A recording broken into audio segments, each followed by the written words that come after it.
생일 축하합니다. 생일 축하합니다. 사랑하는 목사님 생신 축하합니다. 한 번 더요. 아직 케이크 오고 있어서 생신 축하합니다. 생신 축하합니다. 사랑하는 목사님 생신 축하합니다.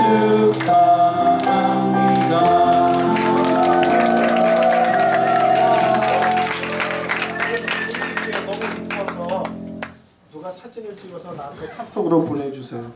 아, 이거 너무 감사합니다. 케이크 너무 이쁘죠?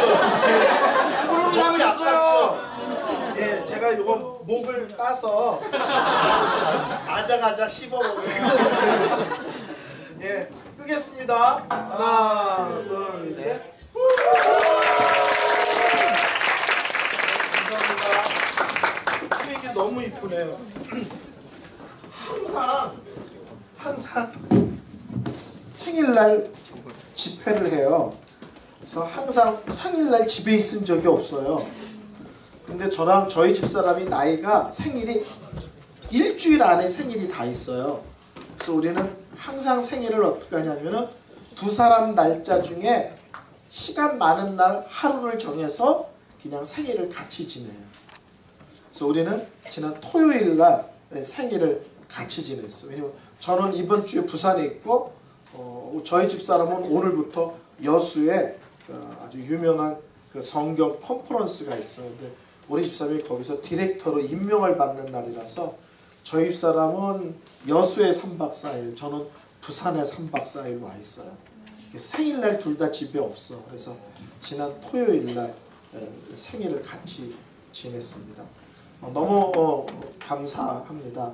나중에 원하시면 제가 그 머리 씹어먹는 동영상을 페이스북에 올리도록 너무 감사합니다. 자, 오늘 이제 새로운 본문으로 들어갈 거예요. 오늘 저녁부터 내일 낮 시간까지 3번은 에베소서 1장을 설교할 겁니다. 여러분이 성경을 에베소서를 찾아서 1장에다가 줄을 끼워 놓으세요. 왜냐면 계속 성경을 보면서 설교를 할 거기 때문에.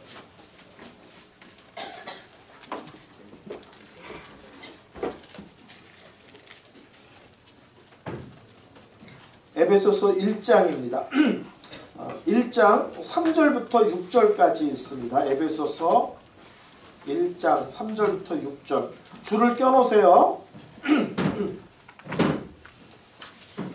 에베소서 1장 3절부터 6절 우리 다 같이 한 목소리로 읽겠습니다. 시작.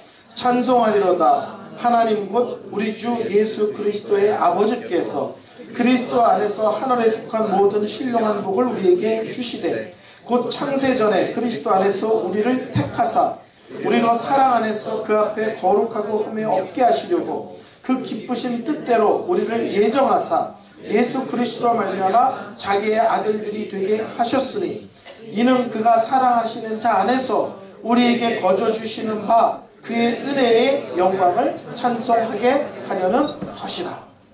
오늘 첫 설교는 첫째는 설교 제목이 놀라운 사랑 또는 영원한 사랑 이런 제목으로 설교 말씀을 증거할 거예요. 오늘 에베소 1장 3절부터 6절까지 읽었는데 내일까지 몇 절까지 설교할 거냐면 14절까지 설교할 거예요. 3절부터 14절까지. 근데 여러분이 원래는 이것을 한 번에 읽어야 됩니다. 3절부터 14절까지. 자, 여기 보세요. 혹시 여러분 교회에서 성가대나 학교에서 합창단 같은 거 해보신 분은 아실 거예요. 노래를 시작할 때 지휘자가 이렇게 손을 올립니다. 지휘자가 손을 올리면 숨을 들이쉬어요. 들이쉬는데 배가 나와야 되죠. 노래할 때는. 그리고 손이 내려가면서 노래가 시작됩니다. 성가대나 합창단 해본 사람은 알 거예요. 지휘자가 이렇게 했다가 자연스럽게 숨을 들면서 그크시나 이렇게 노래를 부르거든요. 이 에베소서 1장 3절부터 14절까지 읽을 때는 어떻게 읽어야 되냐면 다 이제부터 성경을 읽읍시다. 시작. 그러면 전체 성도가 숨을 들으시고서 읽어야 돼요. 왜 그러냐면 에베소서 1장 3절부터 14절까지가 한 문장이에요. 12줄이 한 문장이야. 그러니까 끊어 읽으면 안 돼. 숨 쉬면 안 돼. 한 번에 읽다가 쓰러져야 돼. 무슨 말인지 아시죠? 그러니까 1장 3절부터 14절까지 12줄이 한 문장으로 되어 있는 거예요. 에베소서는 사도 바울이 에베소 교회에 펴낸 편지다 이런 뜻이에요. 지금 바울은 어디에 있느냐? 감옥에 있습니다. 예수를 증거한다는 이유로 예수 증거하는 것을 반대하는 사람들 때문에, 예수 증거하는 걸 공격하는 사람 때문에 바울은 억울하게 감옥에 갇혀 있습니다. 자, 여러분, 자, 감옥에 갇혀 있습니다. 누가 누구를 위로해야 돼요? 바깥에 있는 사람이 감옥에 있는 사람을 위로해야 되잖아요. 근데 오늘 본문은 감옥에 있는 사람 바울이 바깥에 있는 사람에게 너무 감격스러워서, 너무 놀라워서 막 소리 지르고 싶은 모습으로 성경이 기록되어 있어요. 목사님이 부산에 31살에 처음 목사 안수를 받고 왔을 때 저희 교회 나이 많은 집사님 할머니 댁에 제가 신방을 갔어요. 그랬더니 그 할머니 집사님이 뭐라고 말하냐면, 저는 예수를 늦게 믿었습니다. 나이가 든 뒤에. 근데 교회 와서 예수님을 믿고 얼마나 좋은지 자기가 종이에다가 나 예수 믿었다, 나 죄 용서 받았다, 나 하나님 자녀 됐다, 나 천국 간다 이런 걸 써가지고 동네 전봇대에다가 다 붙여놓으려고 그랬대요. 예수를 믿는 게 얼마나 기쁘고 놀라운지. 근데 남편이 말리더래요. 너 정말 종이에다 그거 써서 동네 전봇대에 붙이면 사람들은 네가 예수를 믿고 기뻐서 그런다고 생각하지 않고 예수를 믿고 미쳤다고 그럴 거다. 그래서 남편이 말려서 자기가 안 했다는 거예요. 근데 예수 믿는 게 얼마나 좋은지 온 동네 사람한테 소리 지르고 자랑하고 싶었대요. 그분 표현을 하면 지나가는 사람 붙들고 나 교회 다녀요. 지나가는 사람 붙들고 나 예수님 만났어요. 지나가는 사람 붙들고 나 죄 용서 받았어요. 지나가는 사람 붙들고 나 하나님 자녀 됐어요. 막 이렇게 자랑하고 싶었대요. 하고 싶은 말이 막 쏟아지는 거예요. 어느 정도냐면 모르는 사람이 지나가는데도 붙들고 자랑하고 싶은 거예요. 여러분, 그런 거 자랑하고 싶은 게 요새 있어요? 최근에? 저는 몇 년 전에 한 번 있었어요. 그게 뭐냐면 우리는 딸 둘의 아들 하나인데 셋을 1년에 결혼시켜버렸어요. 1년에 애 셋을 다 결혼시켰어요. 3년 전에. 안 놀라워요? 1월달에 아들, 8월달에 막내딸, 10월달에 큰딸. 근데 이번 토요일날 뛸 듯이 기쁜 일이 생겼어요. 뛸 듯이. 아이들이랑 같이 타이 음식점, 태국 음식점에서 음식을 다 먹었는데 큰딸이 생일이라고 엄마 봉투 하나, 아빠 봉투 하나를 주는 거예요. 용돈을. 그래서 용돈을 열어보잖아. 얼마나 들었나. 애들 보는 앞에서 쑥 여는데 5만원짜리가 들어있는데 그 뒤에 사진이 한 장 들어있는 거야. 그래서 무슨 사진이야 라고 딱 뺐더니 우리 큰딸이 임신을 해가지고 뱃속에 있는 아기 사진을 찍어서 보여준 거야. 나 할아버지 된다. 올 9월에. 제가 할아버지 되기를 손꼽아 기다렸는데 애들이 결혼한 지 3년이 지났는데도 애 낳을 생각을 안 하는 거야. 근데 드디어 큰딸이 임신을 했어. 이제 나한테 조금 있으면 애기가 하부지 하부지 이러고 쫓아다녀. 살다 보면 자랑하고 싶은 게 있어요. 옛날에는 나 1년에 애 셋 결혼시켰어. 그러면 어르신들은요, 와 그래요. 1년에 애 하나 결혼시키기도 어려운데 셋을 결혼시켰다니까. 근데 자랑이 바뀌었어. 지나가는 사람 붙들고 자랑할 게 바뀌었어. 이제 뭐예요? 나 할아버지 된다. 조금 있으면 우리 손주가 아버지 아버지 이러고 쫓아다닐 거다. 자랑이 바뀌었어요. 자, 감옥에 있는 바울이 바깥에 있는 사람에게 자랑하고 싶은 게 있는 거야. 막 소리 지르고 싶은 거예요. 근데 그게 얼마나 감격스러운지, 막 그게 하고 싶은 말이 얼마나 넘치는지 막 쏟아지는 거야. 이런 경험을 해봤어야 되는데. 여러분 연애 편지 혹시 써봤어요? 연애 편지를요 억지로 쓸 때가 있어요. 여자가 원해서 할 수 없이. 그러면요 미칩니다. 이거는 그냥 가슴이 뛰지 않는데 뛴다고 해야 되고, 억수로 보고 싶지 않은데 이 밤에도 네 얼굴이 어른들에서 잠이 안 와, 말도 안 되는 소리를 쓰면서 지가 짜증이 나. 이건 아닌데. 근데요 정말 보고 싶고 정말 사랑하고 지금 만나고 헤어졌는데 또 쫓아가고 싶고 막 이런 마음이 들 때 편지를 써보세요. 그러면 어떤 일이 벌어지냐면요, 하고 싶은 말이 너무 많아서 팬이 못 쫓아가. 이런 걸 하고 싶은 말이 얼마나 많은지 이 말을 팬이 못 쫓아간다니까. 목사님은 원래 설교 원고 없이 설교를 했는데요, 젊었을 때는 하고 싶은 말이 너무 많아. 설교를 해서 첫째, 둘째, 셋째 이렇게 하는데 어릴 때 첫째, 둘째, 다섯째 이러는 거야. 그럼 애들이 넷째 안 했는데 그러는 거야. 머리에서 넷째는 이미 지나갔어. 입이 못 쫓아가가지고. 셋째 그러고 넷째는 머릿속에서 지나가고 입에서 다섯째 그러는 거야. 실수로 다섯째가 아니라 이미 하고 싶은 말이 머리에서 지나간 거야. 입이 못 쫓아가는 거야. 막 토해내는 말을. 목사님이 연애 편지를 날마다 써서 집사람한테 바쳤어요. 남자들 미리 얘기합니다. 미친 짓이야. 안 해도 돼.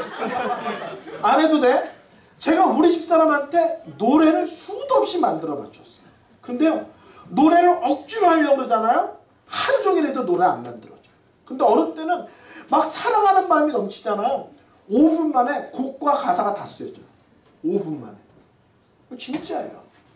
여러분 부활이라는 그룹 알아요? 그 김태훈이라는 기타리스트가 있잖아요. 나 그 사람 보면 놀라는 게 공부 거의 안 했잖아요. 책도 한 권도 제대로 안 읽었대잖아. 근데 그 사람이 곡을 쓰는 것도 놀랬지만 가사가 거의 시잖아. 어떻게 공부도 안 하고 책도 안 읽었던 사람이 곡도 잘 쓰고 가사는 실까? 여러분 그분 노래 중에 Never Ending Story라는 노래가 있어. 노래가 어떻게 시작하지 생각이 안 나네. 너는 저기 어딘가 그죠? 뭐 이렇게 하는 거죠? 에? 뭐 예? 널 하여튼 그런 노래 있지? 네버엔딩 스토리 알죠? 갑자기 생각이 안 나네. 근데 그 노래를요 김태원이요 몇 분 만에 썼다는 거예요. 곡과 가사를. 그 아름답고 기가 막힌 노래를. 이해가 안 되잖아요. 이해가 안 돼요. 옛날에 모차르트는 천재잖아요. 모차르트가 작곡을 하는데 어떻게 작곡을 했냐면요 그냥 이렇게 쓰는 거예요. 곡이 막 지나가니까 악보를 그냥 쓰는 거예요. 그럼 나중에 이 악보를 새롭게 사람들이 베껴 써야 될 거 아니야. 깨끗하게 베껴 쓰는 게 더 힘들대요. 시간이 더 걸린대. 왜? 작곡을 할 때는 곡이 막 떠오르니까 그냥 이렇게 쓰는 거예요. 이렇게. 그러니까 베끼는데 그걸 보고 베껴야 되잖아. 정확하게. 작곡하는 게 시간이 걸릴 것 같은데 베토벤 같은 사람은 곡이 머릿속에서 막 지나가니까 이렇게 뚝딱 곡하냐. 무슨 말인지 아시죠? 오늘 에베소서 1장 3절부터 14절은 바울이 감옥에 있는데 바깥에 있는 사람에게 막 소리 지르고 싶고 자랑하고 싶고 외치고 싶고 뛰고 싶은 얘기가 있는 거야. 그래서 쏟아지는 거야. 그러다 보니까는 문장이 한 문장이 12줄이에요. 연애를 해봐야 하는데 애들이 연애를 안 해가지고 끼키야 카톡으로 나 너 좋아 이런 것만 하니까 일이 안 되는 거야. 이게 느껴져야 되는데 이런 정서가.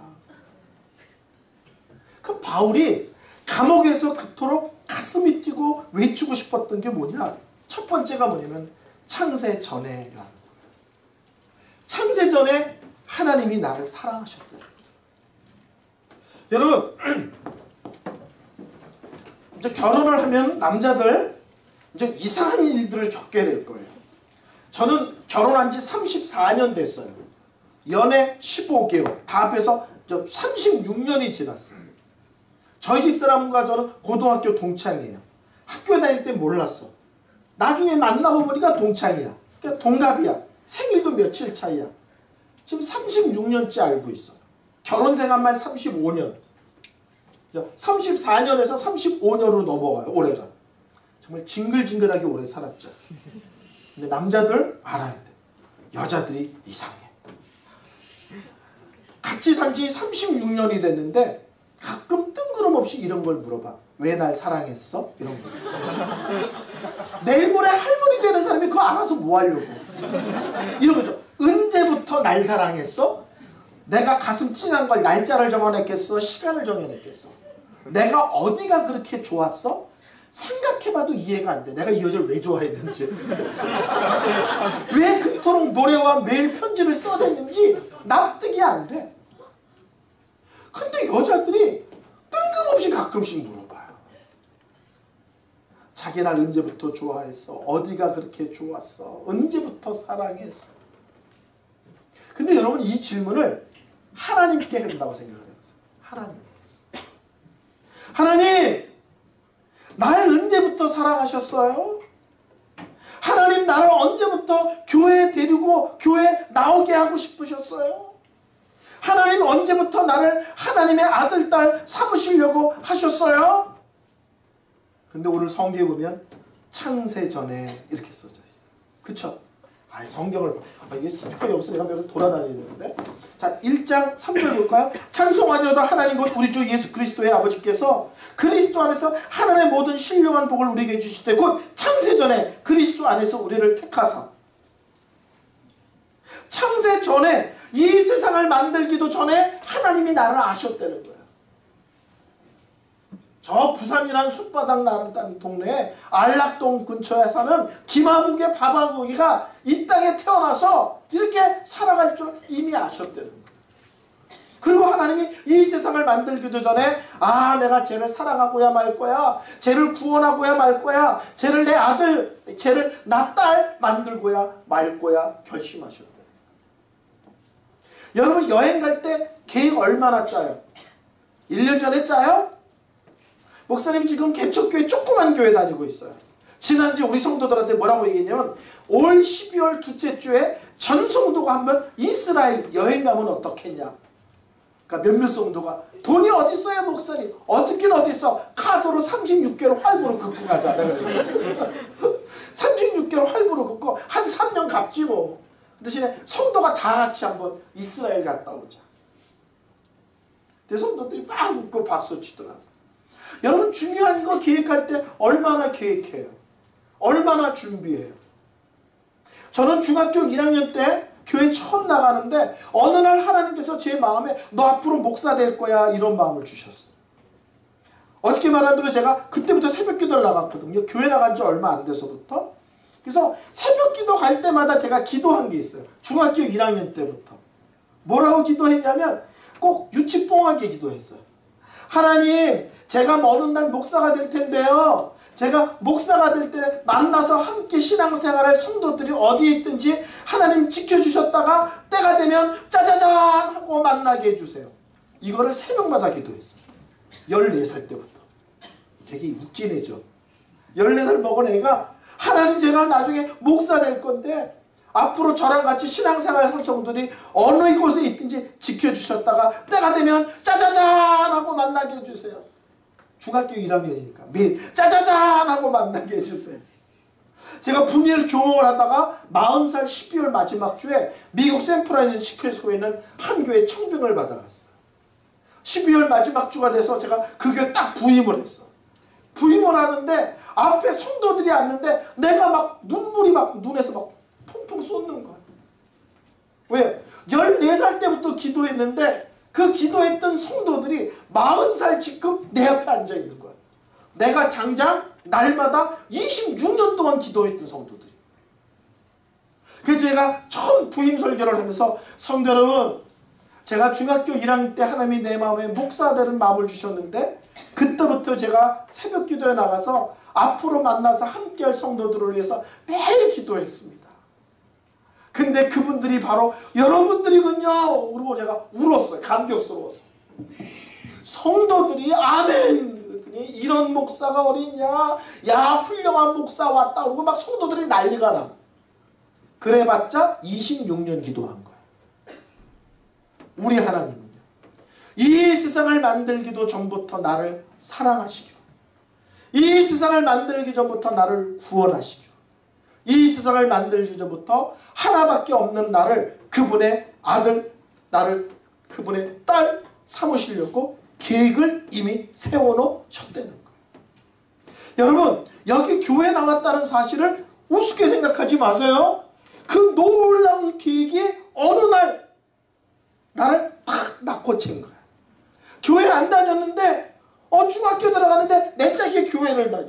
그래서 교회가 재밌다는 거야. 좋다는 거야. 가보자는 거야. 그래서 얘 때문에 갑자기 교회를 가게 된 거야. 고등학교 졸업하고 처음으로 동창 모임에 갔는데 오래간만에 만난 친구가 자꾸 교회 얘기를 하는 거야. 그래서 갔는데 그때부터 교회를 다니고 예수를 믿게 됐어. 사람마다 교회를 나오게 된 계기가 다르죠. 그렇지만 하나님은 놀라운 계획을 세우시다가 때가 되면 그 사람을 탁 낚아채가지고 이 교회로 인도하시고 예수를 믿게 하시는 거예요. 사람마다 교회 나온 이유가 다르고 모양이 다르고 내용이 달라요. 근데 똑같은 게 있어요. 하나님의 계획을 세우셨는데 그 계획이 드디어 그날이 D-Day였던 거예요. 나를 하나님 앞으로 끌고 오시는, 하나님 앞으로 이끄시는 그 결정적인 순간이었던 거예요. 목사님은 어떻게 예수 믿게 되는지 궁금해요? 안 궁금해요? 되게 재미있는 얘기인데 궁금해요? 안 궁금해요? 억수로 재미있는 얘기인데 궁금해요? 안 궁금해요? 궁금하죠? 중학교 1학년 들어가기 전에 마지막 겨울방학 있잖아요. 그죠? 6학년 끝하고 중학교들 그 어간에 제가 개울에서 썰매를 타고 놀았어요.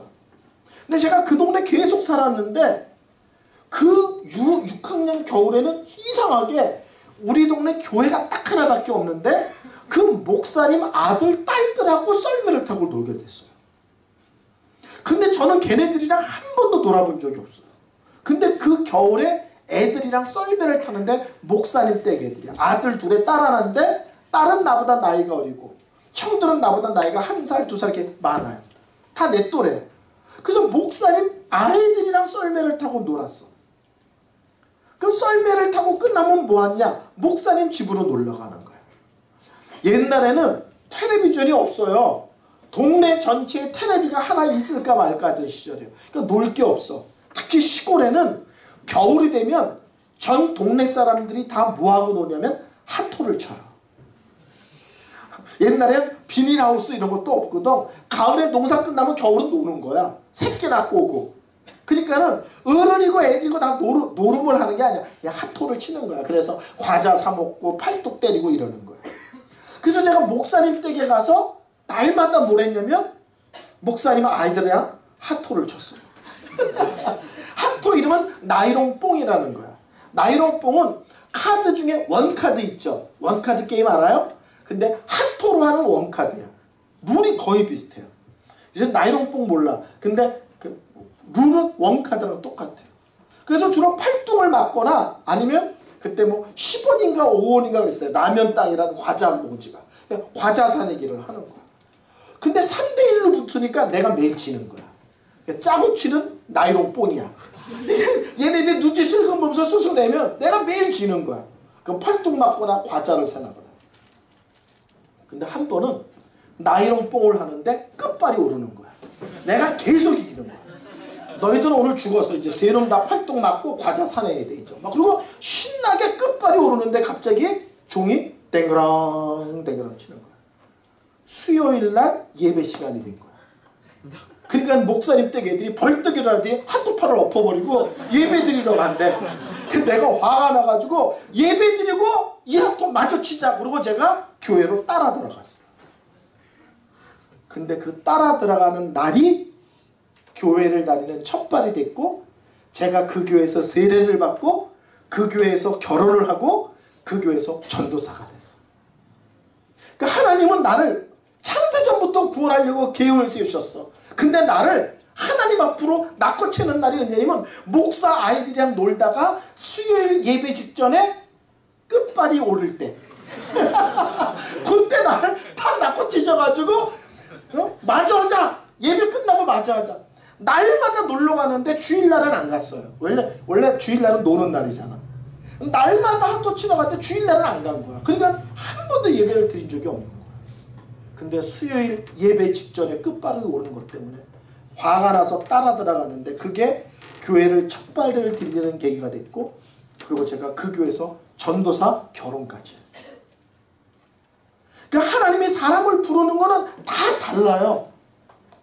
부산에서 두 번째로 큰 교회가 있어요. 어느 교회인지는 알아서 하세요. 거기 담임 목사님이 지금 은퇴하신 할아버지 목사님이신데, 한 번은 그 목사님이 이래요. 사모님하고 아파트 입구에서 만나기로 했다는 거예요. 나 아파트 입구에서 기다리는데 사모님이 도대체 내려오시질 않는다는 거예요. 그러니까 저 여자분들은 뭐 화장하고 옷 입고 이거 시간이, 근데 목사님이 너무 기다리니까 짜증이 나가지고 엘리베이터를 타신 거야. 올라가려고 다시. 올라가는데 어떤 젊은 새댁이 아기를 데리고 이렇게 타고 있던 거예요. 근데 인사를 하더라는 거예요. 목사님이시죠? 그랬으니까. 그 목사님 교회가 한 10,000명이 모이는 교회야. 그러니까는 성도를 목사님도 몰라. 너무 많으니까. 그러니까 목사님이 우리 교회 다니시나 보죠? 그랬더니 그분이 저 교회 안 다니는데요. 근데 교회 안 다니는데 제가 목사를 어떻게 합니까? 했더니 이 동네에서 가장 큰 교회인데 내가 목사님을 왜 모릅니까? 그러더래요. 근데 목사님이 그래요? 그럼 전화번호 좀 주세요. 그랬더니 교회를 안 다닌다니까. 전화번호를 받아가지고 자기 층에 딱 올라갔더니 놀랍게도 그 아파트 동이 자기네 동이 아닌 거야.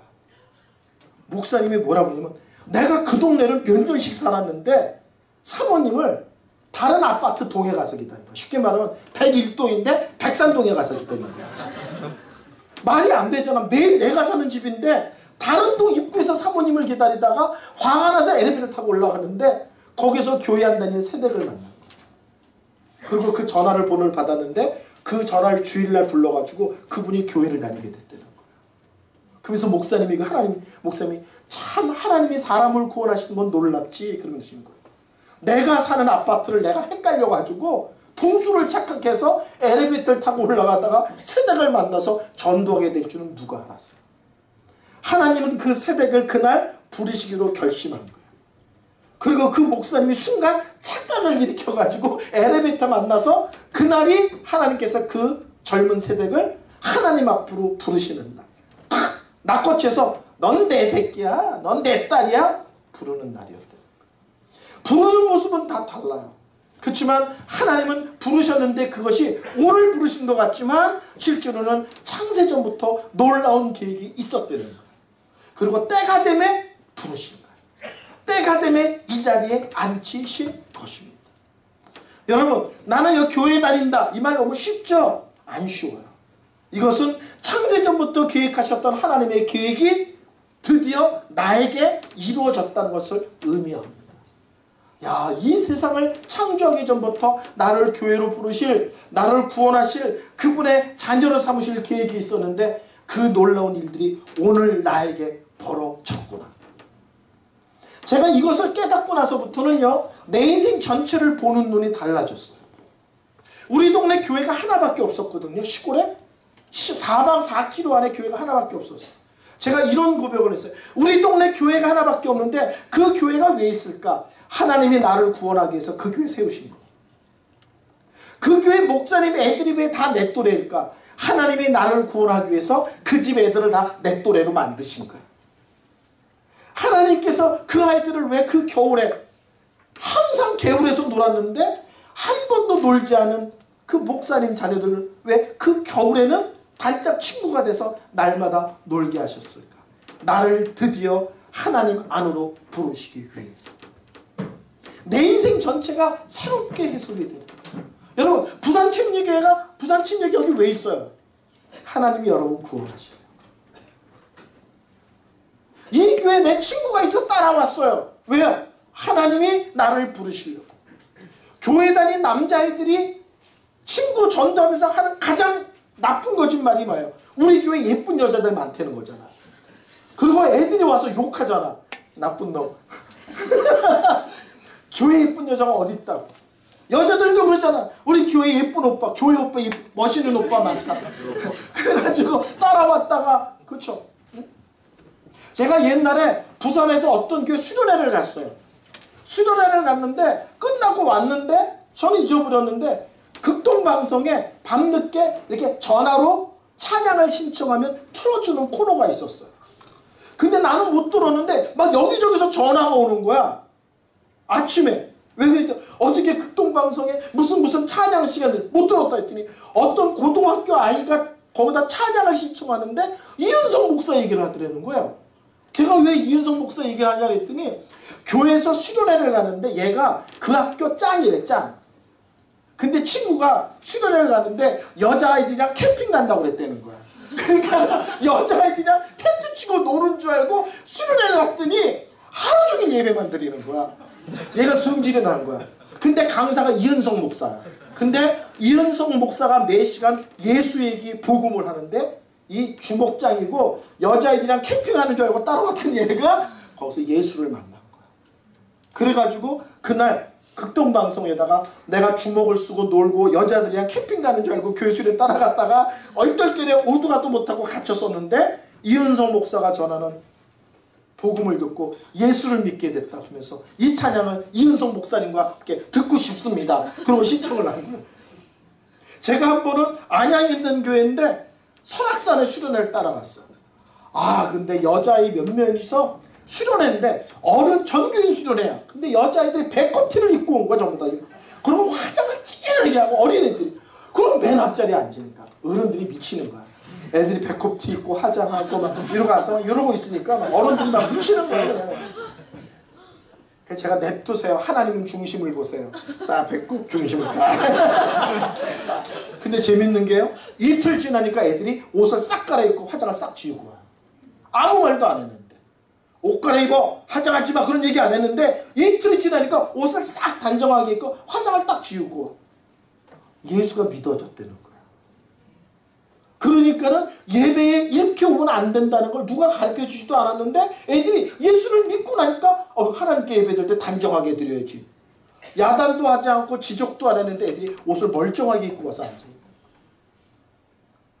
그러니까 우리가 수련회 간다는 거를 착각해가지고 여자아이랑 텐트 치고 노는 줄 알고 따라왔던 어떤 이유든지 그날이 그 아이를 하나님이 부르시는 결정적인 디데이인 거예요. 지금 바울이 감옥에 있어. 바깥에 있는 사람한테 막 소리 지르고 자랑하고 싶어. 그게 뭐냐면 바울은 다메섹 도상에서 예수를 만났잖아. 근데 그게 역사적인 날인 줄 알았더니 나중에 이 믿음의 원리를 깊이 깨달으니까 하나님이 그날 나를 결정적으로 확 낚아챈 날이지 실제로 하나님의 계획은 창세 전부터 있었던 사건이었다. 놀랍죠? 안 놀라요? 이은성 목사가 여기를 왜 왔을까요? 창세전에 하나님께서 여러분들을 복음 앞으로 인도하려고 저를 뺑뺑이 돌려서 뭐 절에도 갔다 오고 자살도 하게 하고 별고생을 다 시켜서 여기서 복음 전하게 하는 거예요. 그러니까 제가 온갖 훈련을 받은 것은 뭐예요? 여러분들을 위해서 하나님이 저를 훈련시키신 거예요. 아멘? 그러니까 예수를 믿고 나니까 신앙생활이 이 세상에 대한 움직임이 다르게 보이는 거예요. 두 번째, 그래서 뭐 하시려고요? 이렇게 말할 수 있죠. 창세전에 계획하셨는데 뭐 하시려고요? 그랬더니 5절에 이렇게 말하죠. 그분의 아들들이 되게 하기 위해서. 자기의 아들들이 되게 하기 위해서. 그 기쁘신 때로 우리를 예상하사 예수 그리스도 말미암아 자기 아들들이 되게 하셨어요. 여기서 아들들이라니까 아들만? 남자만? 있는데 그 뜻이 아니라 자녀가 되게 하셨으니 이런 뜻이에요. 아들, 딸이 되게 하셨어요. 자녀들이 예수 그리스도 안에서 창세전부터 계획했는데 그게 뭔데요? 그분의 자녀 삼으시는 거다. 자, 여기 보세요. 옛날에 로마 시대에는 입양제도가 있었어요. 지금도 입양제도가 있지만 옛날에 로마 제도는 자녀가 되게 했다는 건 원래 자녀가 아니란 뜻이잖아. 자녀가 아닌데 우리를 자녀 삼으셨다는 거거든요. 이게 양자라는 거예요.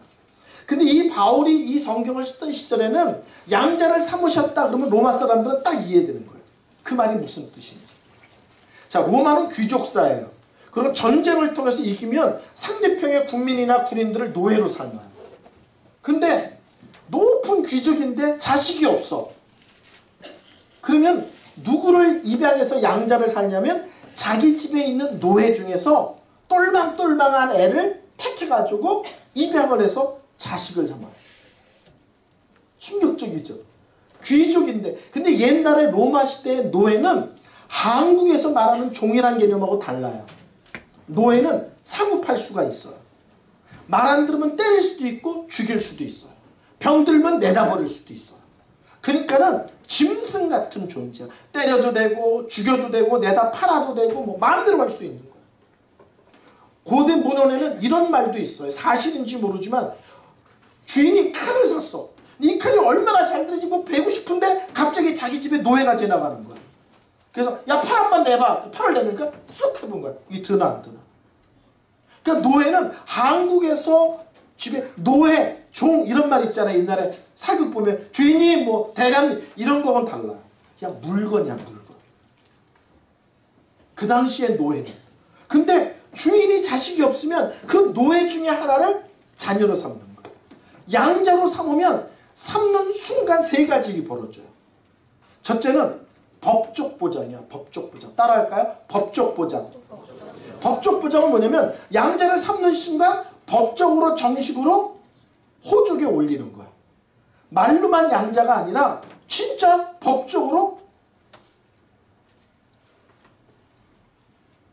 이은성 아들 이렇게 또 올라가는 거예요. 법적 보장. 두 번째는 무슨 보장이냐면요. 두 번째는 지위 보장이에요. 지위 보장.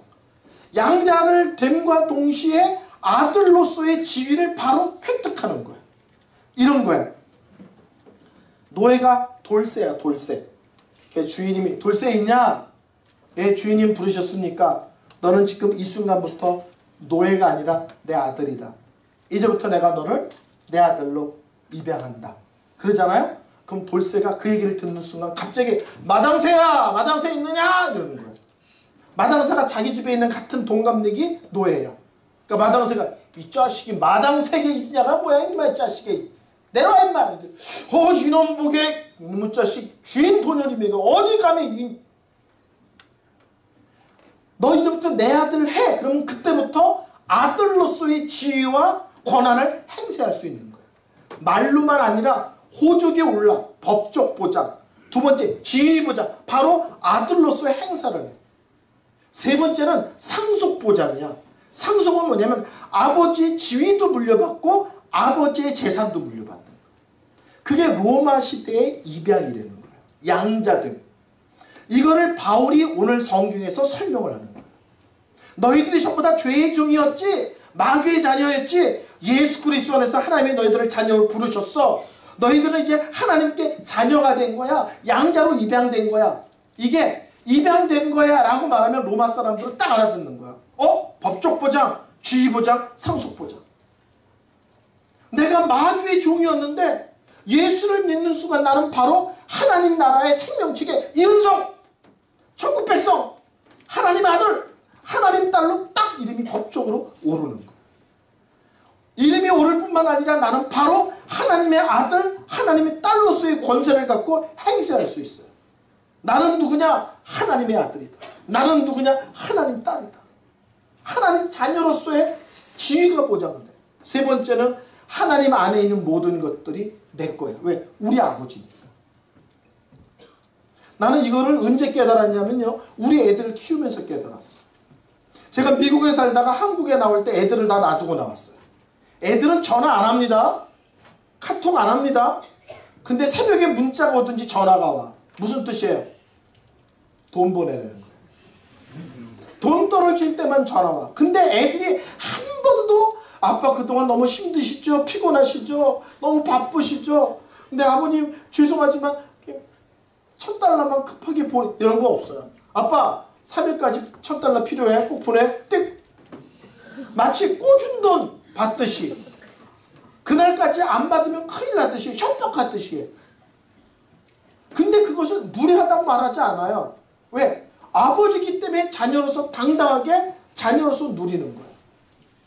여러분 냉장고 열고 뭐라고 그래요? 엄마 왜 우리 집에 먹을 거 하나도 없어? 냉장고에 가득 찼는데 지가 먹고 싶은 게 없다는 거지. 네?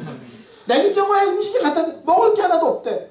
근데 어떤 엄마도 이미 새끼 네가 돈을 벌어서 먹어 임마 이러지 않아. 아유 엄마가 바빠서 그래 내일 시장 갖다 채워놓게 그러지. 여러분 엄마는 안 그래요? 바로 엎어놓고 패요? 밥 먹을 때 엄마 왜 우리 고기도 없고 매일 그냥 풀만 있고 그러면 아유 이놈의 지집에 알았어 오늘 저녁에 고기 해줄게 그러지. 엄마가 밥상을 엎고 네가 돈을 벌었니 네가 월급을 따왔니 그럼 머리치 나는 사람 없죠. 제3자가 보면 버릇 없는 거야. 근데 엄마랑 딸은, 아버지랑 아들은 그거를 사랑으로 듣고 사랑으로 받는 거야. 왜? 아버지니까 아버지 나 이거 필요해 도와줘, 해결해줘. 당당하게 얘기하고 아버지는 내 새끼니까 이쁘니까 알았어 해줄게. 무례한 게 아니라 자녀로서 아버지를 믿기 때문에 당당하게 날 사랑하니까, 나를 위해서 아낌없이 주는 분이니까 아빠 이거 줘 이렇게 얘기할 수 있고, 아빠는 잘못한 것도 하는데 알았어 아빠는 하여튼 내일 내가 해줄게, 이번 토요일에 가서 같이 사자 꼭 이러시잖아요. 안 그러세요? 엎어놓고 패세요? 넌 죽었어. 일반적인 집은, 어떤 집은 해주고 싶지만 또 경제적으로 어려워서 아빠가 가슴 아파할 수는 있죠. 그러니까는 예수를 믿으면 그리스도 안에서 우리가 그분의 자녀가 되면 법적으로 생명책 이름이 딱 오르고, 그때부터 자녀로의 위치에 딱 권한을 갖고 하나님 안에 있는 모든 것들을 내가 누리며 살 수 있게 되는 거예요. 아멘? 그래서 저는요 아주 확실하게 믿는 게 있어요. 부르신 하나님이 책임지신다. 부르신 하나님이 책임지신다. 세우신 하나님이 책임지신다. 제가 성도 3명인 교회를 갔어요. 갔더니 교단에서 저를 불렀어요. 앞으로 어떻게 생활할 거니? 성도가 3명인데. 그래서 제가 그랬어요. 교회에서 얼마를 주든 그거 갖고 살 겁니다. 그러면 교회는 어떻게 할 거니? 후원은 어떻게 할 거니? 후원을 받아서 교회를 월세도 내고 해야 되는데 후원을 어떻게 하니? 그래서 나 후원 안 받습니다. 그래서 후원을 안 받으면 어떻게 합니까? 교단의 목사님들이, 어른들이. 그럼 어떻게 합니까? 하나님의 교회인데 내가 왜 돈을 구하러 답니까? 하나님이 채우시는 거지. 도와달라고 아무한테도 손 벌리지 않을 겁니다. 하나님이 책임지십니다. 단 들고 오는 것은 다 받습니다. 그리고 그 어른들한테 새벽에 기도하는데 내 얼굴이 떠오르거든. 이현성 목사 도와주라는 사인인 줄 알고 꼭 돈 들고 나한테 찾아오셔야 됩니다. 그랬더니 어르신들이 이 사람 진짜 무서운 놈이네 뭐 이러시는 거예요. 저희 교회 성도가 3명이에요. 월세도 내고 제 생활도 하고 전기세 물세, 이걸 어떻게 할까요? 저는 믿어요. 하나님이 저를 그 교회로 보내셨으면 하나님이 책임지신다. 그 교회가 하나님의 교회면 하나님이 책임지신다. 믿는 거예요. 교회를 부임했는데 첫 주부터 30년 전에 가르친 사람들이 나타나는 거야. 근데 30년 동안 연락 한 번도 한 적이 없어. 근데 소문을 들었다고 찾아와. 제가 전도사 때 알았던 성도들이 찾아와가지고 목사님 개척교회 하신다면서 깜짝 놀라는 거야. 30년 만에 만나니까 머리가 희끗희끗해가지고. 근데 그분들이 교회에다가 헌금을 100만 원씩 50만 원씩 하고 가고 매주. 그래가지고 성도는 3명인데 생활비, 교회, 월세, 전기세, 물세 다 내고도 돈이 남는 거야. 별로 안 놀래네요.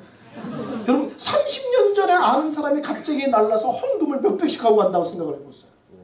전화도 안 하고 연락도 안 하고 중간에 만난 적도 없는데 누가 봐도 하나님이 역사하신 거죠. 석 달이 지났을 때 그게 12월 마지막 주인데 우리 성도들이 나한테 그러는 거예요.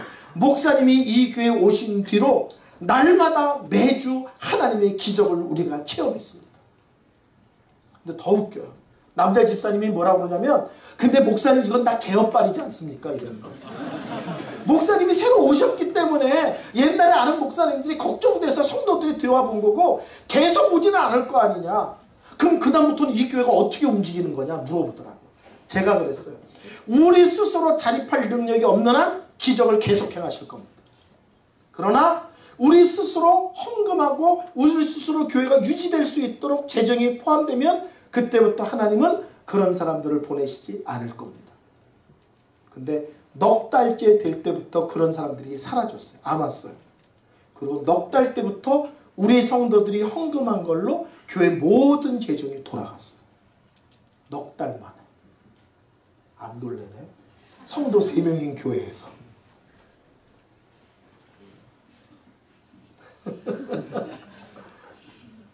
뭘 믿는 거예요? 하나님을 믿는 거예요. 그리고 그분 안에 있는 모든 것들을 하나님께서는 나를 위해 기쁨으로 책임지시며 역사하실 걸 믿는 거예요. 그래서 예수를 믿는다는 것은 천국 간다 이것만이 아니라 이 땅에서 하나님 자녀로서 그분 안에 있는 아름답고 복되고 귀하고 놀라운 것들을 누리고 사는 거예요. 누리고. 이렇게 감동이 없을 수가 있나?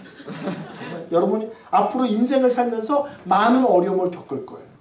그때마다 여러분이 하나님께 기도하고 하나님만 바라보고 하나님만 의지할 때 하나님 자녀라는 것이 얼마나 영광스러운 것인지를 체험하게 될 거예요. 여러분 삶 속에서 하나님이 끊임없이 기적을 행하실 거고 놀라운 일을 벌이실 거고 여러분들을 도울 수 있는 사람들을 끊임없이 보내줄 거예요. 목사님이 옛날에 어떤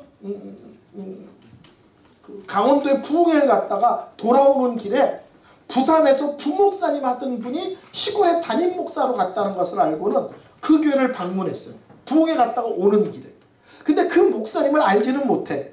그 목사님이 계신 교회에 제가 부흥회 설교를 자주 하러 가긴 했지만 어쨌든 그분이 강원도 시골의 한 교회를 섬긴다는 걸 가봤더니 전부 다 할머니 할아버지밖에 없는 교회야.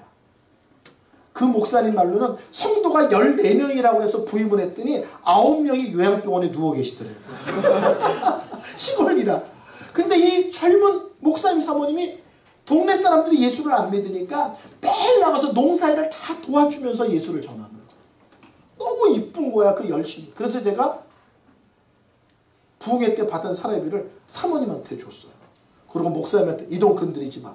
이거 사모님 돈이야. 사모님 이 돈 갖고 입고 싶은 옷도 사 입고 사고 싶은 가방도 사고 맛있는 것도 사 먹고 목사랑 나누지 마. 사모님만 써. 하고 왔어요. 일주일이 지났는데 갑자기 교회에 큰 에어컨을 설치하는 사진이 쭉 온 거야 카톡으로. 이게 뭐냐 그랬더니 자기네 교회 성도들이 연세가 높은데 여름에 너무 더워서 예배를 못 드린대요. 숨이 막혔어. 그래서 에어컨 하나 사고 싶었는데 교회 헌금이 조금 있는데 내가 준 돈이 교회 재정과 합치면 에어컨을 딱 살 수 있는 돈이라는 거야. 그래서 그 돈으로 에어컨을 설치하는 거야. 내가 다시 보냈어. 계좌번호 보내라. 사모님 용돈 다시 줄게 했더니 됐대는 거예요. 목사님 주신 돈으로 교회 에어컨 설치한 걸로 만족한대. 그리고 3년이 지났어요. 그리고 제가 서울에 있는 개척교회를 갔어. 근데 그 목사님한테 연락이 갑자기 왔어. 뭐냐 그랬더니 3년이 지났는데 자기네 교회 할머니 한 분이 근데 우리 에어컨 사주는 목사님은 요새 어떻게 지내세요? 갑자기 물어보더라고요. 3년이 지났는데. 그러니까 이 목사님이 그 목사님 갑자기 개척교회 가셨어요 그랬다는 거야. 근데 그 할머니가 우리가 시골교회지만 개척교회를 도울 수는 있지 않냐. 매일 있는 게 농산물인데 한 달에 한 번씩 농산물 보내자 그러는 거야. 그래가지고요 매주 쌀을 보내. 매달 쌀이 너무 많아가지고 주체가 안 돼. 그래서 문자를 해서 쌀이 남아오던다. 안 보내도 된다 그랬더니 배추 남으면 배추 보내고 감자 남으면 감자 보내고 옥수수 남으면 옥수수 보내고 저번 때는 동네 돼지 잡았다고 돼지고기를 이만큼 냉동해서 보냈어. 이번 지난주엔 뭐 보낸 줄 아면요. 부산에 있는 유명한 어묵에다 연합해가지고 어묵을 이런 데다 한 박스를 교회로 배달시켰어. 한 달에 한 번씩 시골 교회가 온갖 농산물과 쌀을 다 보내줘. 그래서 지금 간지 15개월 됐는데 여태까지 쌀을 한 번도 안 사 먹었어. 무슨 말인 줄 아시죠? 하나님 자녀가 됐다는 것은 나의 삶의 모든 영역에서 하나님이 책임지시고 역사하신다는 거예요. 어느 때는 30년 전에 사람이 나타나서 도와주고 어느 때는 3년 전에 사람이 나타나서 도와주고 개척교회 목사를 어떻게 하긴 어떻게 하나님이 채우시니까. 그 하나님의 자녀가 된다는 것은 죄 용서 받았다 천국 간다만 끝나는 게 아니라 이 땅에서 그분 안에서 사는 복되고 영광스러운 삶을 포함하는 거예요. 아멘? 그러니까 바울이 감옥에 있는 거예요 지금. 바깥에 있는 사람에게 자랑하고 싶은 거야. 막 소리 지르고 싶어. 첫 번째 뭐냐? 하나님이 나를 구원하기 위해서 창세전부터 계획하셨대. 준비하셨대. 첫째. 근데 구체적으로 그게 뭔데? 그리스도 안에서 우리를 그분의 자녀 삼으신 거예요.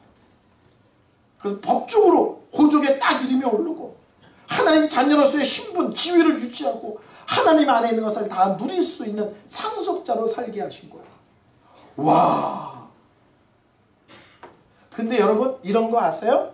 앞으로 애들을 키우면 알아요. 애가 이제 말을 배우면 똑같은 말을 자꾸 물어봐. 그래서 이렇게 하는 거야. 그래서 왜? 뭐 이렇게 물어봐. 이래서 이렇게 하는 거야. 근데 그걸 왜? 이러고 물어봐요. 그러니까 이런 거야 이제. 오늘 이제 바울 성경이 약간 그런 느낌으로 썼어요. 창세전에 계획하시다. 그래서 뭐 하려고? 하나님의 아들, 딸 삼으려고 그러지. 아들, 딸 삼아서 뭐 하려고? 또 이렇게 나가는 거야. 그랬더니 뭐라고 써있냐면 거룩하고 흠없게 하시려고. 몇 절에 써있어요? 창세전에 우리를 예정하사 그리스도 안에서 우리를 자녀가 되게 하셨으니 거룩하고 흠없게 하시려고. 어디 써있어요? 4절에. 창세전에 계획하셨다. 뭘? 우리를 그분의 자녀 삼는 거예요. 자녀 삼아서 뭐 하시려고? 거룩하고 흠없게 하시려고. 이거를 다른 말로 하면 하나님을 닮은 자녀 되게 하기 위해서. 더 간단하게 말하면 거룩하게 하기 위해서. 자, 목사님은 어저께 이런 얘기를 했죠. 이 땅의 인생이 100년인데 긴 것 같지만 살아보면 되게 짧다. 근데 이 땅에서 100년 동안 가장 중요한 것은 죄 문제를 해결하는 것이에요. 죄 문제를 해결한다는 것은 지옥 문제를 해결한다는 거예요. 이 땅에 100년 동안 예수를 만나서 죄 문제, 지옥 문제를 해결하는 게 중요해요. 왜? 그 이후에 천국에서 영원히 사는 것이 예비되어 있기 때문에. 그럼 두 번째. 근데 나 예수 믿었는데요? 그러면 예수를 믿은 사람에게 있어서 가장 중요한 건 뭐냐? 하나님을 알지 못하는 모든 사람에게 있어서 가장 중요한 것은 예수를 만나고 예수를 믿는 거예요. 그러면 예수 믿었는데요? 그러면 예수 믿은 사람에게 가장 중요한 것은 뭐냐면 예수를 닮는 거예요. 아멘? 저희 딸이요, 저랑 똑같이 생겼어요. 성격도 똑같고 뭐 식성도 똑같고 잠버릇도 똑같고 징글징글해. 제가 우리 아이가 대학을 간 뒤에 생긴 버릇이 있어요. 대학을 간 뒤에. 우리 딸은 본 적이 없어. 그게 뭐냐면 화장실 가기 전에 꼭 몸무게 위에 올라가. 그리고 가서 응아를 보고 나와서 다시 몸무게를 재. 이게 우리 딸이 대학 들어가고 나서 생긴 버릇이야. 근데 우리가 딸이 대학을 갔다가 방학 때 왔는데 얘가 갑자기 화장실에 가기 전에 몸무게 위로 올라가는 거야. 그러더니 갔다가 나오면서 그걸 올라가는 거야. 이건 내가 중간에 생긴 버릇인데 얘는 대학 가서 그 버릇이 생긴 거야. 그러니까 우리 집사람이 야 졌다 어떻게 저렇게 똑같냐. 제가 너무 저를 닮아서 하나님께 기도했어요. 하나님 다 닮아도 됩니다. 그러나 하나만은 닮지 않게 해주세요. 그것까지 닮으면 인생이 너무 피곤합니다. 너무 힘듭니다. 하나만 닮게 하지 마세요. 그랬더니 하나님 응답 안 하고 그것도 닮았어. 나의 천재성. 짜증나. 짜증나. 너 목사님 막내딸이지? 너 비웃는 거 나한테 들켰어? 너 끝나고 교무실로 와. 저희 아들은요, 저희 집사람을 닮았어요. 느긋하고 착하고 따뜻해. 그래서 얘는 뭐든지 엄마 닮았어. 그래서 아들인데도 어릴 때는 화가 나. 너무 이쁜데 엄마를 너무 닮았어.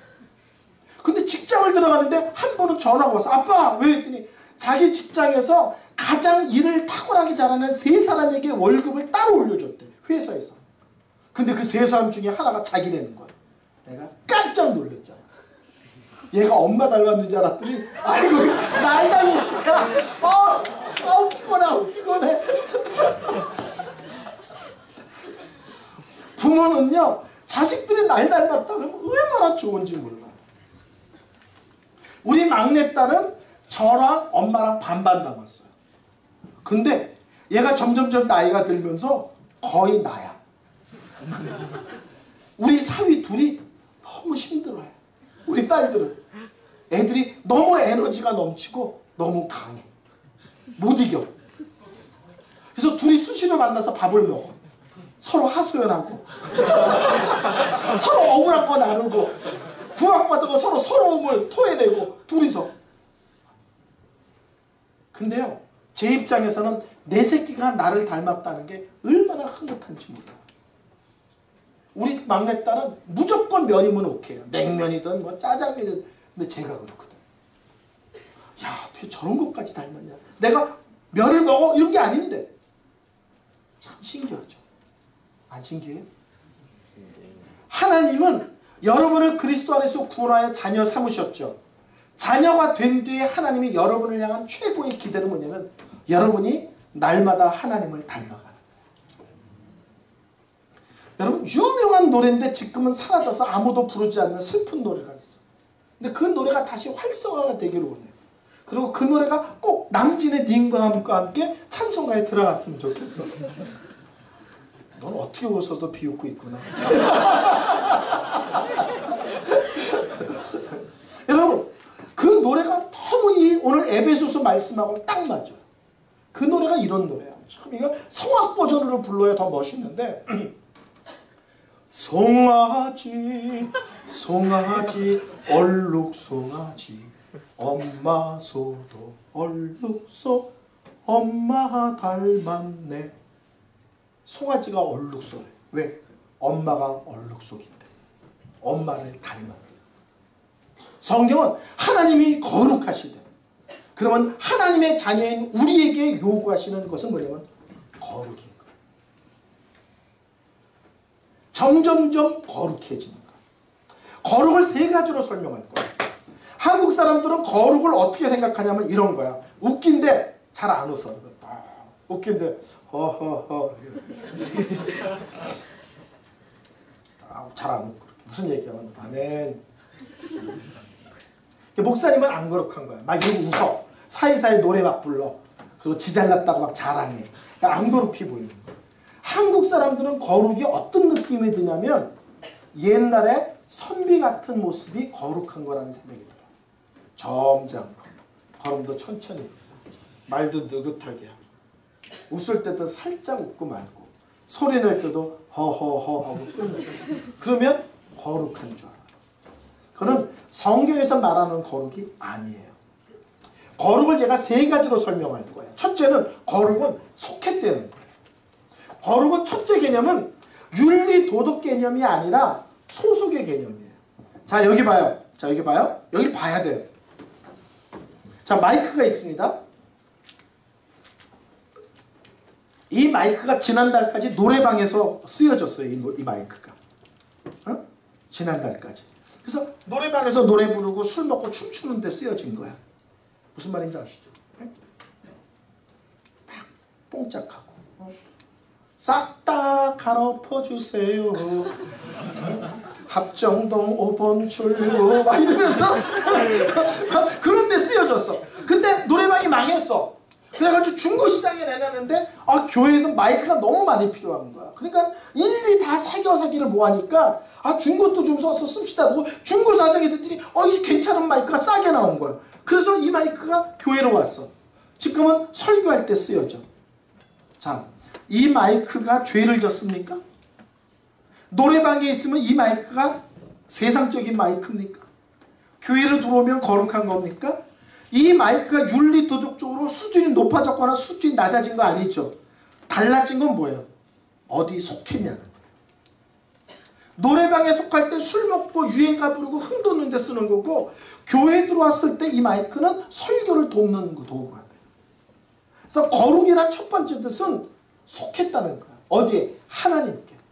그러니까 내가 수준이 높다가 아니라 내가 하나님께 속했기 때문에 거룩한 하나님께 속했기 때문에 내가 거룩한 백성이야.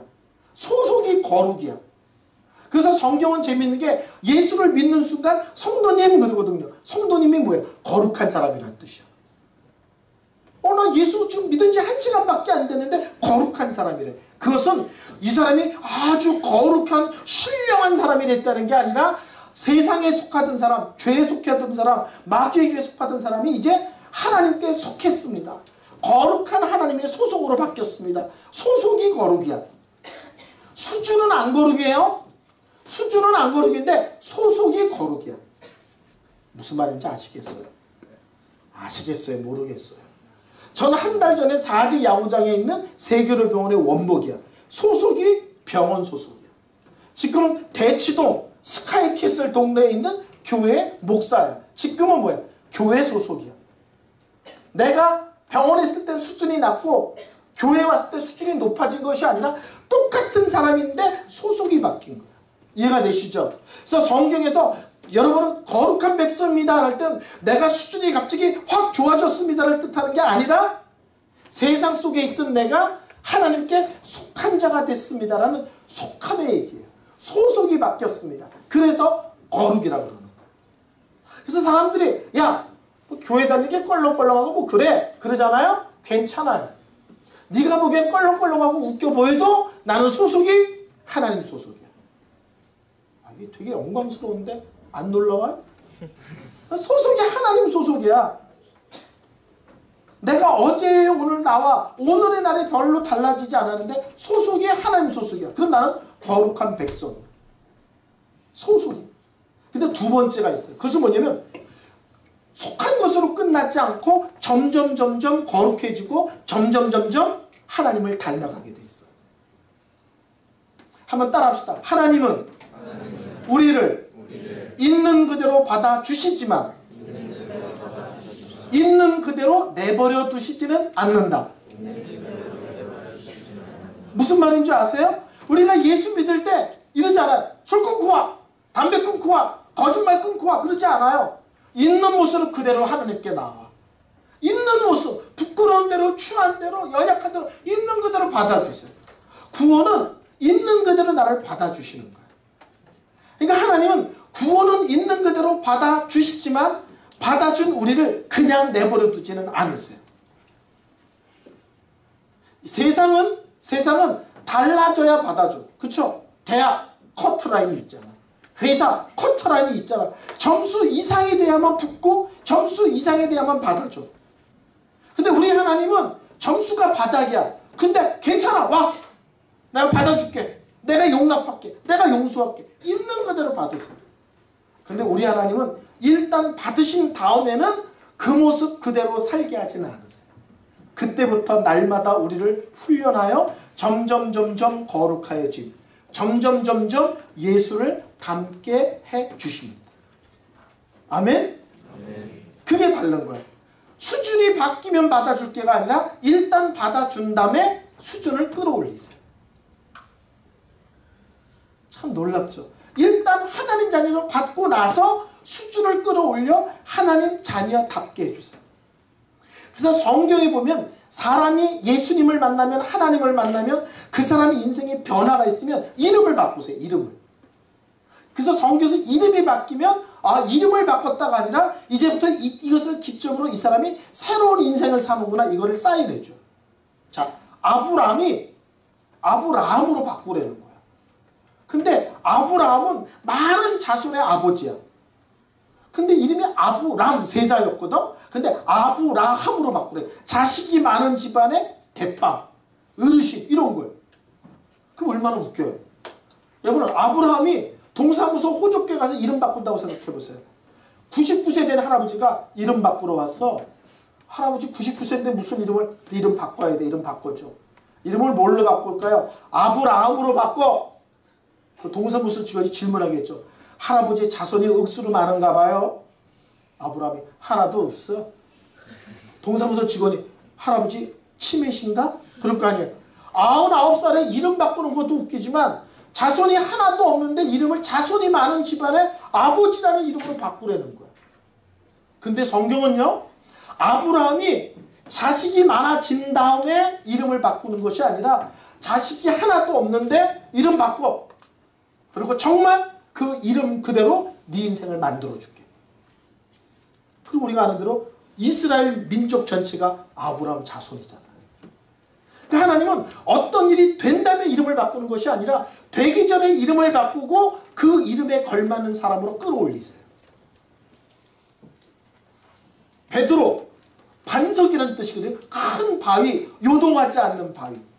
근데 원래 베드로는요. 매일 쓰러지고 넘어지고 사고치죠. 그래 안 그래?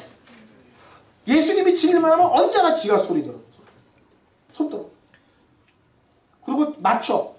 그럼 예수님이 아이고 베드로 잘 맞췄네. 그러면 꼭 그 다음부터 엉뚱한 얘기를 해가지고 예수님께 뒤지게 혼나. 그러니까 매일 베드로는 사고를 치고 뒷감당이 안 되는 사람이에요. 근데 우리 예수님이 베드로를 만나자마자 내 이름을 베드로로 바꿔. 흔들리지 않는 사람, 요동하지 않는 사람, 견고한 사람. 베드로가 오늘도 사고 쳤어. 사람들이 뭐라고 그럴까요? 낄낄거리죠. 여러분 이름이 김정직이야. 근데 사기전과 15범이야. 그럼 얼마나 웃기겠어요. 야 정직아! 왜? 근데 제가 사기전과 15범이래. 그럼 얼마나 놀리겠어요. 베드로는 이름은 흔들리지 않는 사람인데 날마다 흔들려. 날마다 흔들려. 예수님이 붙잡히신 날도 칼을 준비했어. 그 칼은 뭐냐? 예수님을 대적하는, 내가 가만 안 놔두려고 내가 그래서 칼을 뽑아가지고 막 예수님 앞에서 후들러 보여. 근데 여종이 와서 한마디 했다고, 나 예수 몰라. 거기 보면 저주했다, 맹세했다 이런 말이 나오거든요. 우리나라 말로 이런 거야. 내가 예수를 알면 성을 가러. 내가 예수를 하고 같은 편이면 내가 손가락에 장을 치죠. 이게 한국식으로 표현하는 거예요. 저주하고 맹세하고 했다. 나 예수 몰라. 예수를 위해서 죽고 싸우겠다 칼까지 준비한 사람이 여자아이가 질문한다고 펄쩍 뛰는 거야. 근데 이름은 여전히 베드로야. 무리를 걸어 예수님이. 나도 걷고 싶어. 와! 몇 발짝 못 가지고 물에 빠져. 예수님 살려주세요. 또 생쇼한 거냐. 이름은 베드로야. 흔들리지 않는 사람 오늘도 빠지다. 이름은 베드로야. 오늘도 흔들리지 않는 사람 여종 앞에 무릎 꿇다. 이름은 계속 베드로야. 얼마나 창피하겠어요. 사고 칠 때마다 베드로는 조롱의 이름이었을 거예요. 근데 여러분이 맨 뒤에 베드로 전서, 베드로 후서를 읽어보세요. 나중에 보니까 베드로는 누구도 건들 수 없는 견고한 믿음의 사람, 요동하지 않는 강한 믿음의 사람으로 변해 있어요. 그러니까 우리 하나님은 교회를 나와서 예수를 믿는 순간 하나님의 자녀라는 이름을 딱 붙여. 거룩한 사람! 안 거룩한데 괜찮아. 이제부터 날마다 하나님이 훈련하실 거예요. 그리고 점점 다듬어지게 하실 거예요. 그리고 점점 하나님을 닮아가게 할 거야. 점점 거룩해질 거야. 그래서 우리 하나님은 이름을 붙여놓고 그때부터 시작해. 수준이 올라가면 이름을 붙이는 게 아니라 거룩한 사람 붙여놓고 진짜 거룩한 사람으로 만들어 가세요. 첫째, 거룩은 소속이다. 나는 거룩하지 않는데 아직도 연약하긴데 아니요. 하나님을 믿는 소속이 하나님 소속이야. 하나님이 어떤 분인데 거룩한 분이야. 아 그럼 나는 거룩한 백성, 거룩한 자녀구나. 소속이 거룩이야. 두 번째, 하나님은 그대로 내버리지 않고 나의 삶 속에 점점 나를 거룩하게 다듬어 가세요. 목사님은 성질이 무지하게 급해. 물 하면 물이 와야 돼. 안 오면 숨이 넘어가. 그래서 목사님 축구를 볼 때 너무 힘들어요. 축구할 때 꼬리에 들락할락 말락 들어갈락 말 때 있죠. 골대 맞고 나오고 수비 맞고 나오고 막 들락날. 그때 난 쓰러져. 숨이 막 그래서 가끔 축구 보다가 심장마비로 죽는 사람이 있어요. 목사님이 이해가 돼요. 내가 우리 아이들한테 유언을 다 했어요. 아빠가 건강에 이상이 없는데 심장마비에 걸려 죽었다. 너희 엄마랑 대화하다가 숨 막혀 쓰러진 거다. 우리 집사람은 느긋해요. 여보 커피 한 잔? 우리 집사람 착해서 예 그래요. 그리고 2시간 뒤에 와서 이렇게 얘기해. 여보 커피 됐나 녹차를 했나? 그러면 나는 쓰러져. 숨이 막혀서.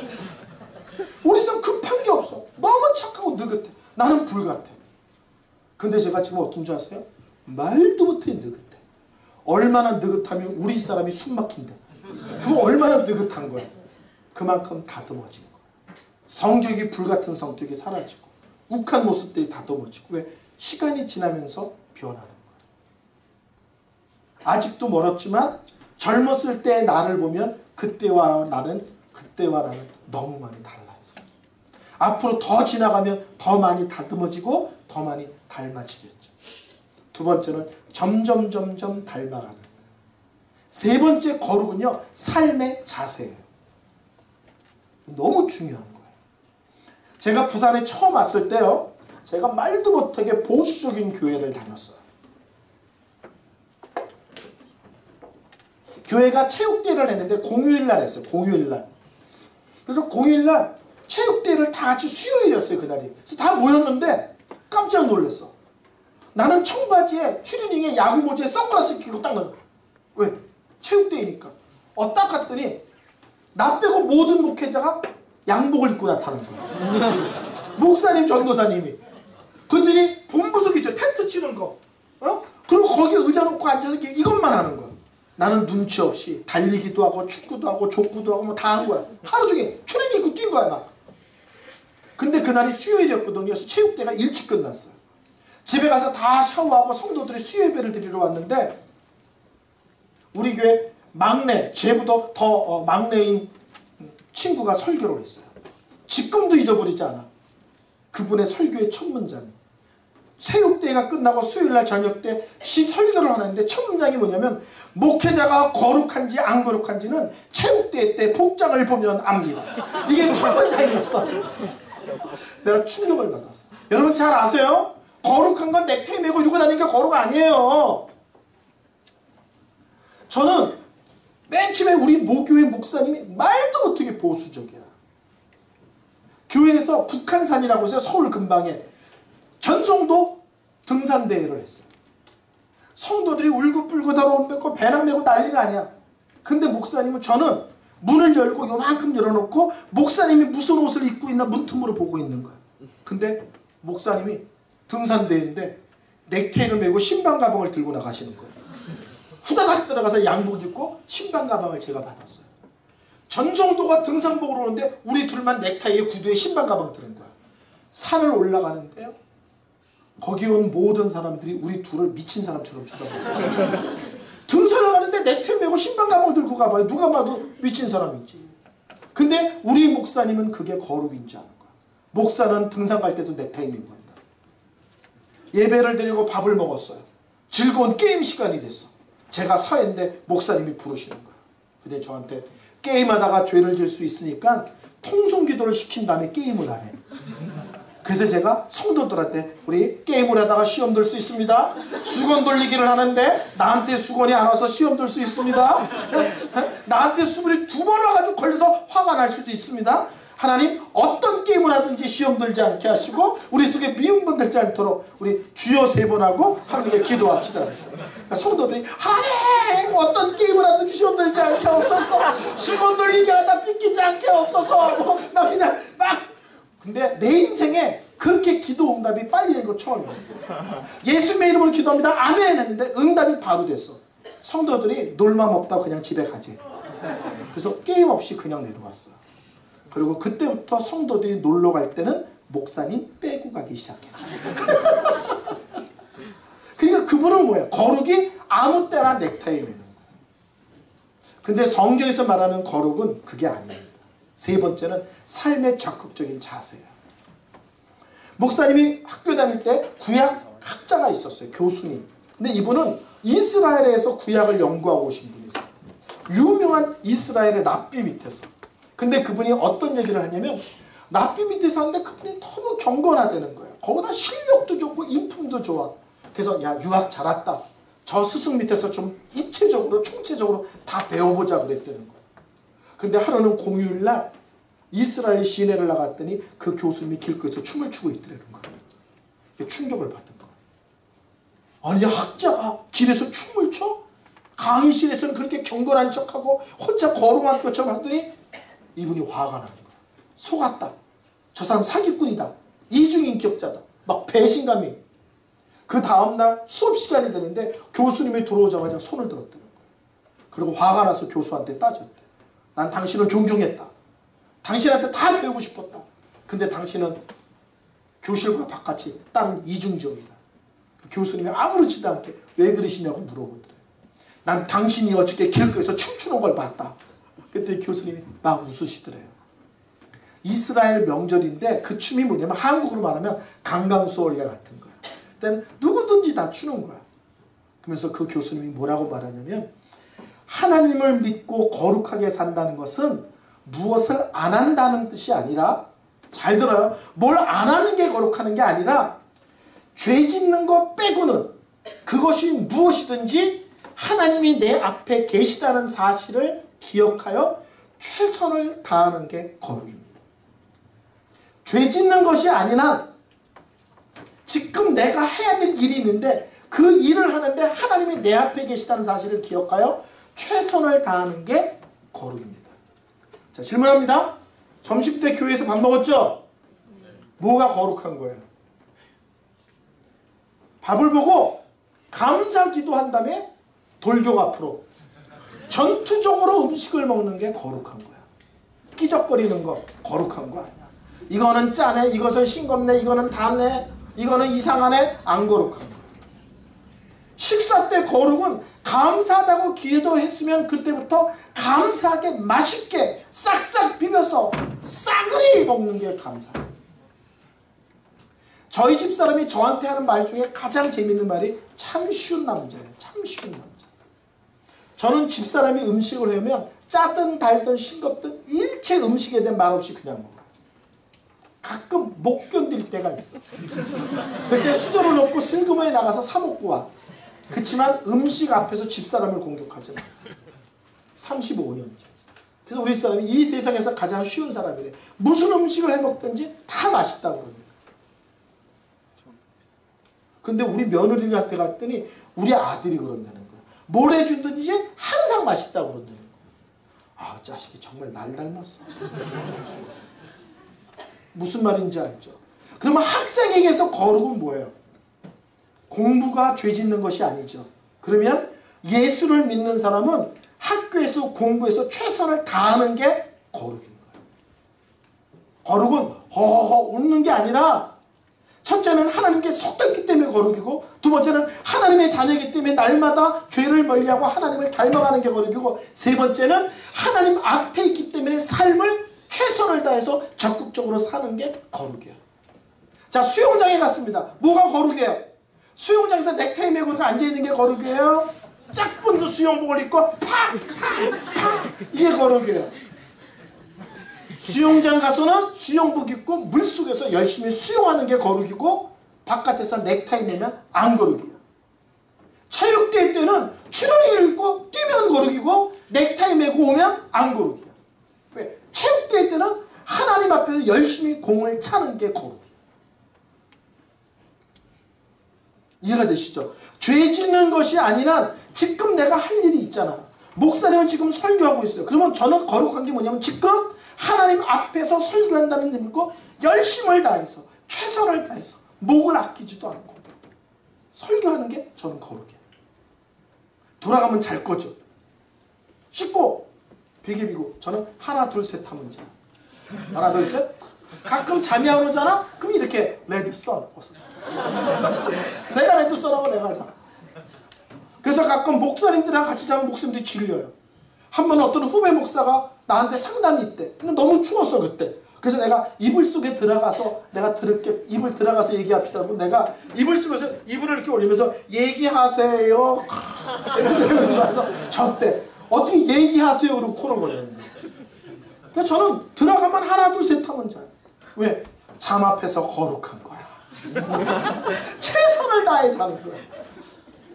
무슨 말인지 아시죠? 죄 짓는 것이 아니라 지금 내가 할 일이지. 그게 밥 먹는 것일 수도 있고, 그것이 어느 때 친구를 만나는 것일 수도 있고, 어느 때 공부하는 것일 수도 있고, 어느 때는 운동하는 것이 있어요. 그러나 죄 짓는 것이 아니라 무엇이든지 하나님 앞에서 최선을 다하는 게 거룩이에요.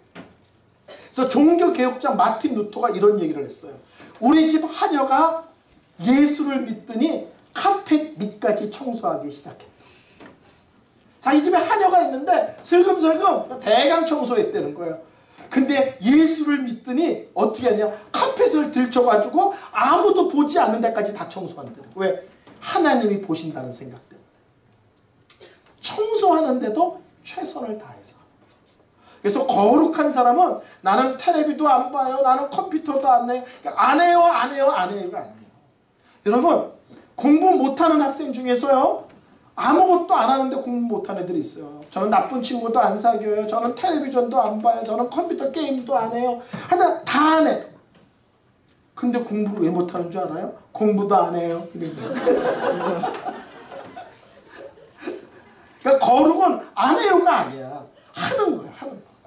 죄 짓는 것이 아니면 지금 내가 할 일이 있잖아. 그거 다 다룰 수 있어요. 날마다 내가 할 일. 그 할 일에 대해서 하나님이 보고 계신다. 하나님이 내 앞에 계시다는 걸 의식하여 최선을 다하고 열심을 다하고 집중하는 게 거룩이에요.